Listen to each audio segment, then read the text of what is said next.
Solomon is famed as the wisest man in history. His stories have been passed down through generations. Yet one tale remains hidden: his possession of a supernatural ring used to control the demon Beelzebub. Secretly, Solomon battled demons, known only to his inner circle. Amidst his governance of Israel and the construction of the Grand Temple, his encounters with these dark forces shaped his legacy. How did he manage to confront his demons while wielding such power? Join us as we delve into the Testament of Solomon, uncovering the chilling truths behind his encounters with the supernatural. King Solomon's battle with the fallen ones. Ever heard the story of Ornias, a demon who stole money from a construction worker to build the temple and then swallowed the hand of a man's son to drain his power? As written in the book of Samuel, Solomon questions the child and learns about the demon's location. After getting the demon's location, Solomon prayed to the Lord for help, and then God sent the angel Michael to deliver a ring to Solomon. The ring was to bind demons. Upon receiving the ring, Solomon gives it to the boy whose father was captured and instructs the boy to capture the demon in the ring and return it. Fortunately, the boy was able to capture the demon and then return the ring to King Solomon. With the demon stuck in the ring, Solomon began questioning it and asking about its origin. Then the demon mentioned the zodiac and claimed he had lost his home after the archangel Uriel defeated it. This ancient book was devoted to the demon's interrogations. Ornias shows Solomon a demon, identifies it, briefly describes it, and then proposes how to stop it. Usually this entails invoking a powerful name, such as Jesus or an angel. Ornias approaches Beelzebul and imprisons him using the ring. Solomon conducts a detailed interrogation of the Prince of Devils. Solomon questions Beelzebul about the existence of female demons. He shows Solomon Onoskelis, a beautiful woman with mule-like legs. Solomon asks about her background and presence before giving her the command to spin rope into ropes. Intrigued by this revelation, Solomon questions Beelzebul further, trying to figure out the source of the demon's power and how powerful the demon was. Beelzebul reveals that he influences the race of those imprisoned in Tartarus. The Red Sea has fed him. When he's ready, he'll return triumphant. He also tells Solomon about his weaknesses under duress and how he crumbles under the name Eloi I. After getting all the information he needs, Solomon condemns the demon by taking it to carve marble for the temple. Solomon questions the next demon, Lix Tetrax, the wind demon Beelzebub summoned on the king's orders. This demon looks all crazy, his face up high and his body moving slowly like a snail. He stirs up clouds of dust and wind and throws them at Solomon, who just watches, amazed and unharmed. Finally, the king spits on the ground and locks the demon away with his special ring. Lix Tetrax brags that he's the child of Beelzebub. He hangs out in the sky near the tip of the moon's horn when it's in the south. He claims he causes trouble by making people sick, starting fires, wrecking fields, and messing up homes, especially in the summer. Sneaky as can be, he slips into houses day and night. He also said he could heal someone sick with a fever for a day and a half if the person said his 3 special names. But then, another demon named Azael was greater than him. Solomon punishes Lix Tetrax by making him throw rocks at workers building the Temple of Jerusalem. Solomon then questions the 7 stars of heaven: deception, strife, fate, distress, error, might, and the worst. While most of their acts are obvious, he admitted that he once pretended to be King Solomon and claimed to lead the people astray. He alleges he misled the people by forcing them to kill their brothers. This references Solomon's brother, Adonijah, being executed. Solomon instructed them to dig the temple's foundation. After questioning the 7 stars, Solomon interrogates the demon named Murder, who has arms and legs but no head. Murder says he turns into a spirit when babies cry at night after 10 days of being born, and he attacks them through their cries. he can only be stopped by a lightning flash. In the next chapter of the Testament of Solomon, the king chats with a demon named Scepter, who looks like a huge dog. Scepter admits to fooling people who follow his star too closely, which leads them into foolishness. This demon even helps Solomon get an emerald for the temple. Then, Solomon faces off with a demon known as the Lion-Shaped Demon, who has lots of other demons working for him. This demon sneaks around, watching over sick people and making it impossible for them to get better. The skull's location, which represents the crucifixion, blocks Solomon's questioning of a three-headed dragon demon. He receives the order to make bricks for the temple. Solomon asks Obizuth, a demon woman with untidy hair. Medusa, Aphrodite's guardian deity, is linked to unkempt hair, yet Revelation mentions devils with wild hair. Obizuth spends the entire night looking for pregnant moms and forcing them to strangle their children. She is stopped by the angel Raphael, who writes her name on a parchment. The scared king tied Obizuth by her hair and hung her before the Jerusalem temple. He did this so that everyone passing by would praise the God of Israel. Solomon got control over the evil spirits from God. Solomon challenges other demons that were summoned by the demon king, starting with the so-called winged demon, a demon who occasionally copulates with lovely girls through their buttocks and participates in filthy actions at night. An angel in the second heaven named Bazazath, a name found exclusively in the Pseudepigrapha, opposes him. He must chisel marble to construct the temple. The king proceeds to meet Enepsigos, a demon who looks like a woman with two heads. She has many names and can change into a goddess or other things.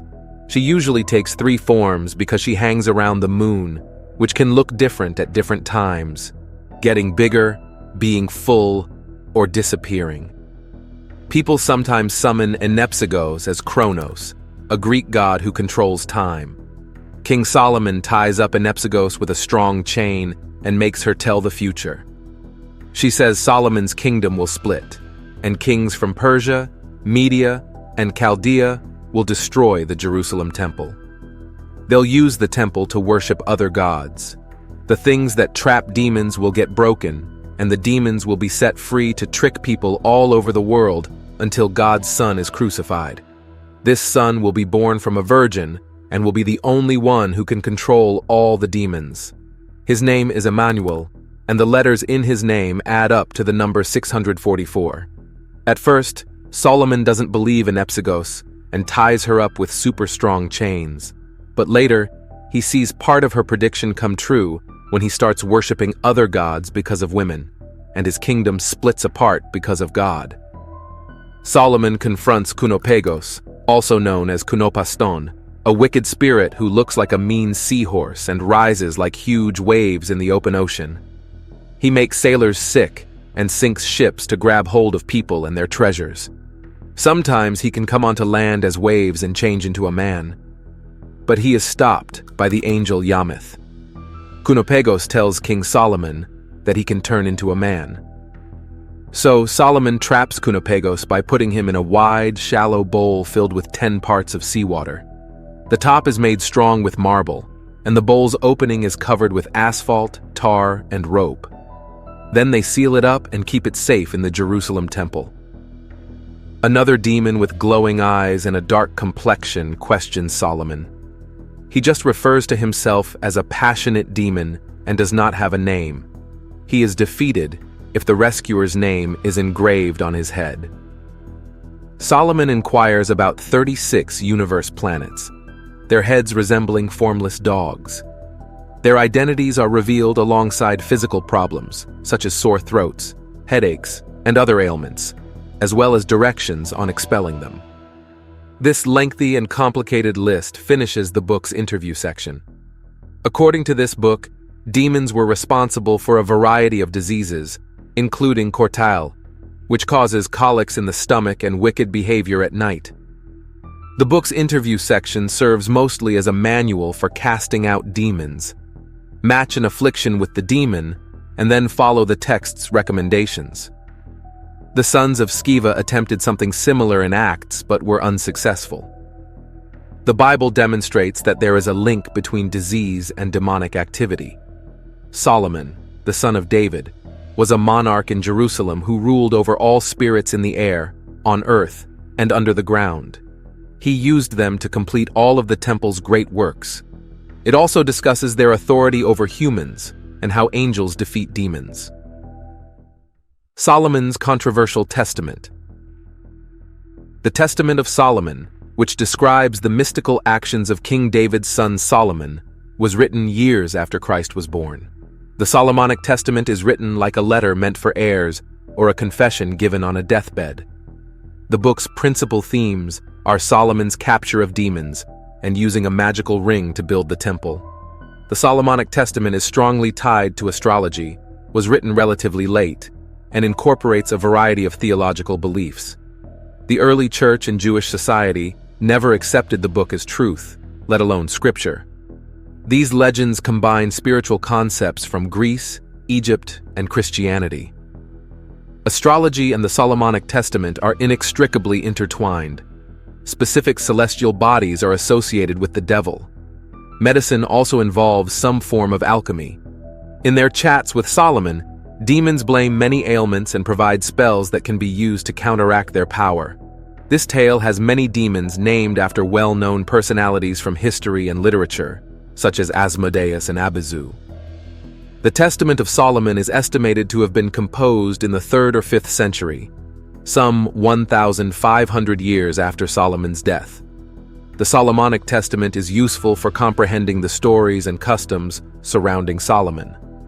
Historians note that tales about Solomon were popular in the early Christian era. That fascination is reflected in fictional works, such as the Testament of Solomon. The early church did not approve of the contents of this document, which contradicted Holy Scripture. Jewish academicians regarded it as fiction. Solomon captured Asmodeus, and the response he gave when Solomon asked for his name and role would shock you. The King of Demons. Asmodeus first appears in the Book of Tobit. Asmodeus, king of the demons, is a wicked entity later included in Hebrew and Chaldaic translations. It is claimed to have fallen in love with Sarah, Raguel's daughter, preventing her from getting married. Tobias married her, as directed by the angel Raphael, rendering him harmless after he had killed 7 men in succession on the nights of their wedding. When Asmodeus escaped to the outer regions of Egypt, the angel Raphael bound him. The story of Asmodeus in the Testament of Solomon, a pseudepigraphic text with real elements reaching back to the 1st century, is similar to the one in Tobit. When King Solomon asked Asmodeus about his identity and role, he replied, "Among mortals, I go by the name Asmodeus, and my job is to scheme against the recently married couple so they won't know each other. And I fully break them with a series of disasters, wasting virgin beauty and tearing apart their hearts. Men with wives of their own are carried by me into wild states of want and madness, causing them to abandon their marriages and pursue other men's ladies day and night. This causes individuals to commit sins and indulge in violent behavior." Solomon was also told that the archangel Raphael could make Asmodeus harmless and that the smoke from a specific fish's gall might drive him away. Using this information, the king could stop the demon's malice by emitting smoke from the liver and gall. Asmodeus was forced to help build the temple, working clay with his feet and drawing water while tied in chains. Solomon refused to grant Asmodeus his freedom because Asmodeus was a vicious demon who knew the future. Do you think Solomon wanted to know the future through Asmodeus? The construction of the Great Temple. As a result, Asmodeus shares many similarities with the Ashmedai of rabbinic literature in Solomon's Testament, particularly regarding his relationship with Solomon and the temple's construction. On the other hand, Asmodeus is linked to Asmodeus of Tobit. According to the Haggadah, Solomon could not shape the stone blocks used to construct the temple because the law may have forbidden him from using an iron tool. The wise sages advised him to discover the shamir, a worm capable of splitting rocks with a single touch. Obtaining it, however, was a difficult task. Even the demons, with their extensive knowledge of secrets, had yet to learn where the Shamir could be found. They told Solomon the name of the mountain where Ashmedai lived and the specifics of his lifestyle, assuming that the demon king Ashmedai kept the secret. The archdemon got his drinking water from a wellhead atop the mountain. Every day, he sealed it with a large boulder and made additional preparations to secure it before rising to heaven, where he attended the discourse at the celestial house of learning, Metivta. From there, he would quickly return to Earth to join the conversations in the physical libraries without being seen. After inspecting the well's fastenings, he then drank some of the water to see whether they had been tampered with. Could the similarities between Asmodeus and Ashmedia help in the entrapment of Ashmedia? This next chapter will reveal the hidden. Benaiah seizes Ashmedai. Solomon dispatched his chief man, Benaiah ben Jehoiada, to arrest Ashmedai.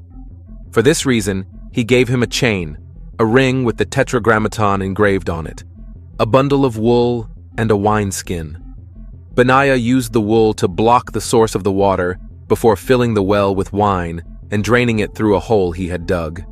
Ashmedai was surprised to find wine in the well instead of water as he descended from heaven, even though everything appeared unchanged. Initially, he refused to drink alcohol, citing biblical writings that opposed wine as a source of moral courage. Eventually, Ashmedai gave up on his amazing craving and drank till his senses were overloaded, and he fell asleep. Even though Ashmedai allowed himself to be dragged off without struggle at this point, he behaved strangely while journeying to Solomon. He knocked on a door and vacated it, then brushed against a palm tree, uprooting it. He also crushed a bone as he turned away from a poor woman's hut, coldly saying, "Is it not written, a gentle tongue, the woman's request, breaks the bone?" He guided a blind man walking the wrong way in the right direction and gave the same courtesy to a drunk. He burst into tears as a wedding business passed by, but he laughed at a magician demonstrating his skills in public and someone who asked his shoemaker to produce shoes that would last 7 years. After several days of waiting after the voyage, Ashmedai was finally brought before Solomon, who informed him that all he needed from him was the Shamir. Ashmedai then told the king where he could find it. Solomon then questioned him about his unusual behavior on the trip. In his answer, Ashmedai stated that he judged people and things according to their genuine essence, rather than how they appeared to others. He laughed at the man who wanted shoes to last 7 years because he wouldn't have them for 7 days, and he sobbed when he saw the wedding party because he knew the bridegroom had only a month to live. He also criticized the magician for pretending to impart secrets while being oblivious to the fact that a buried treasure lay beneath his feet. Ashmedai remained by Solomon's side until the temple was completed. One day, the king warned him that if a mortal could imprison their king, he had no idea where the demon's power lay. In answer, Ashmedai promised to demonstrate his genius if Solomon would release him from his shackles and lend him the magic ring. Solomon agreed. Then the devil appeared before him, one wing reaching for the sky and the other for the ground. After removing Solomon's protective ring, he tossed 400 parasangs away from Jerusalem and pretended to be king. Solomon returned after a long absence to reclaim his kingdom. The people initially thought Ashmedai was insane, but the wise men eventually decided it was prudent to take a closer look at him. An examination discovered that Ashmedai had violated Jewish law by marrying Benaiah, the first person to serve the king, and that he had never been allowed to enter his presence.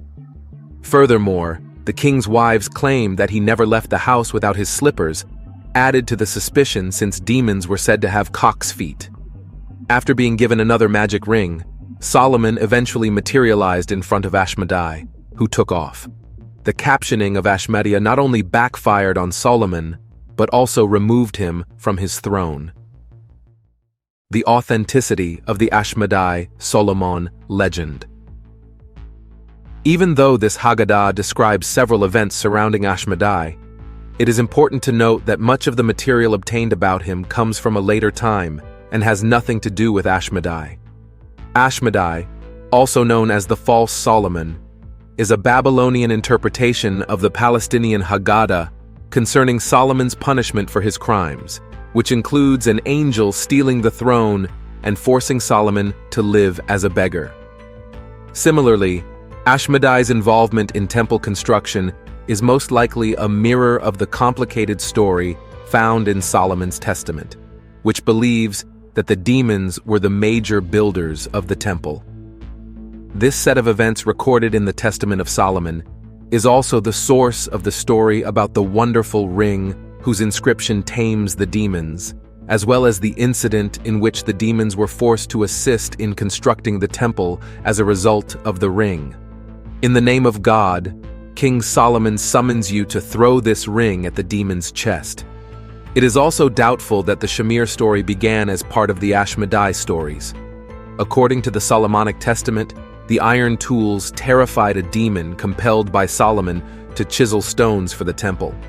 Conybeare correctly points out that the fear of iron among evil spirits is a common theme in ancient and modern tales. The Talmud gives this fear a Jewish context by linking it to the legal ban on using iron instruments and explaining how the devils make the stone blocks fit for use in temple construction without iron.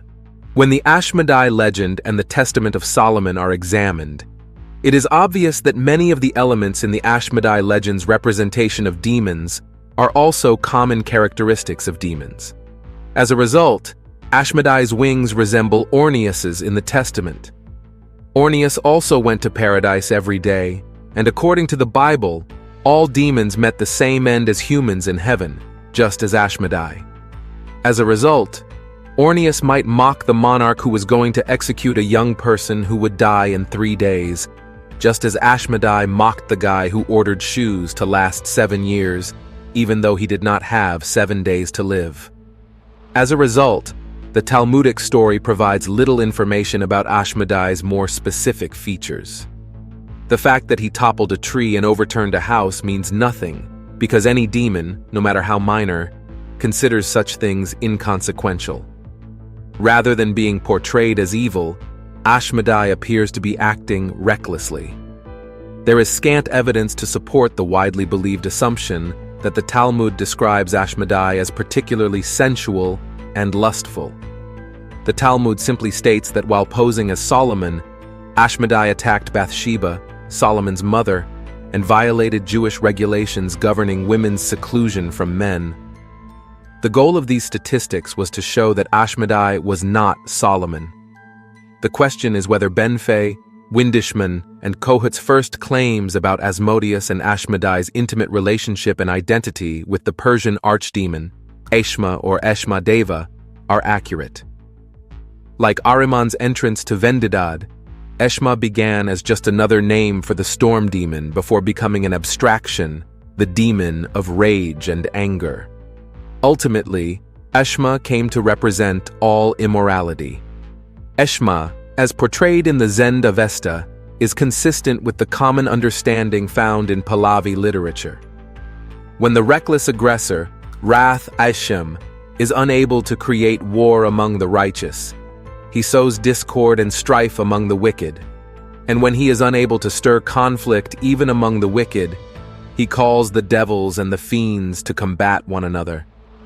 According to Shayast Nashayast, Eshem is the chief agent of Ahriman, the evil spirit, in his machinations against humanity. On the other hand, Ahriman complains about his troubles to his master in hell.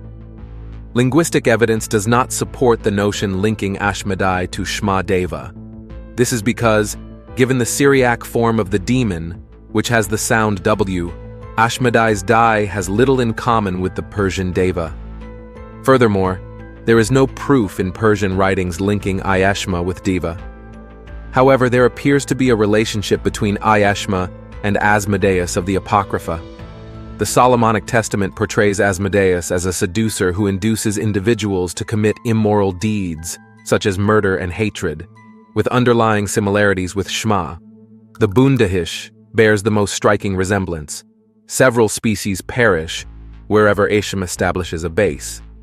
In contrast, Ashmedai, the spirit of Solomonic legend, is neither wicked nor destructive.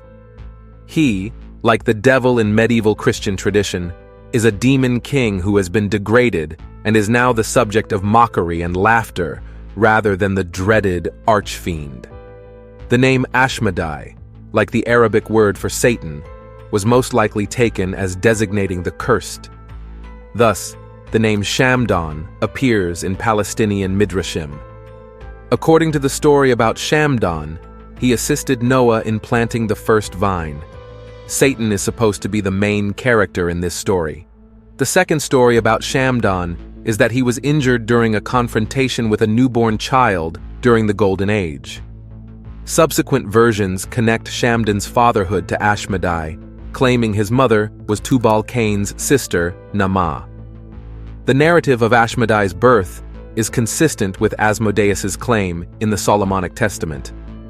The Zohar describes Ashmedai as Solomon's instructor, to whom he delivered a book of magical and medical literature.